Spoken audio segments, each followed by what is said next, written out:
আসসালামু আলাইকুম।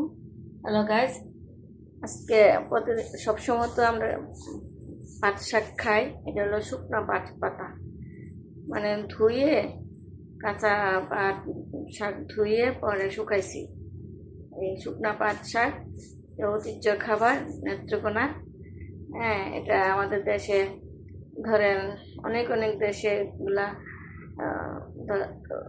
বৃষ্টির দিনে বা অনেক রমজানে অনেকে এখনো আছে রোজা মাসে ইফতারের সময় এই শুকনা পাট শাক ভাজি করে ইফতার করে।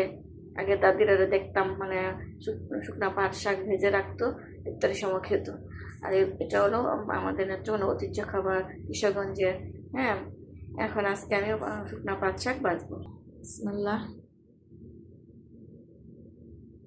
তেল দিলাম। এটা শুকনা মরিচটা ভালো লাগে এটার সাথে, টেস্ট হয়। শুকনা মরিচটা যায়, কাঁচা মরিচ না, শুকনা মরিচ। এই যে মরিচটা, শুকনা মরিচটা আপনি তেল দিয়ে ভেজে নিলাম। আস্তে আস্তে মরিচটা ভাজবেন, ভিতরে বিচিগুলি ভাজা হয় যেভাবে। এটা এখন তুলে নিলাম অন্য পাত্রে। এখন রয়েছে বেশি করে রসুনটা বেশি ভালো লাগে, রসুন দিলাম।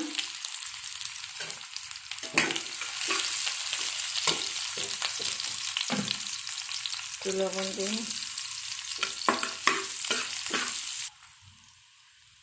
পেঁয়াজ, রসুনটা একটু ভেজে দিচ্ছি। রসুনটা একটু শক্ত, বাঁচতে একটু সময় লাগে। পেঁয়াজ, রসুন, লবণ, শুকনো মরিচ আর পাট শাক, আর কিচ্ছু না। এই যে এই শাকগুলো দিচ্ছি।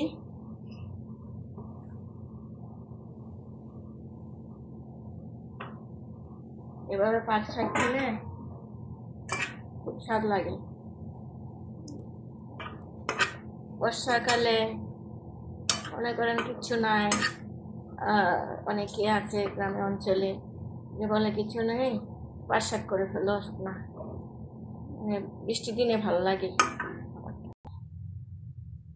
যে শাক হয়ে গেছে, শুকনা মরিচ এগুলো এইভাবে দিয়ে দিবেন, খেয়ে দেখবেন অনেক স্বাদ।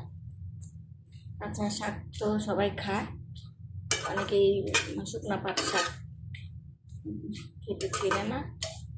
যারা যারা মানে শুকনা পাট শাক খান নাই, তারা খাবেন, খেয়ে বলবেন কেমন হয়েছে।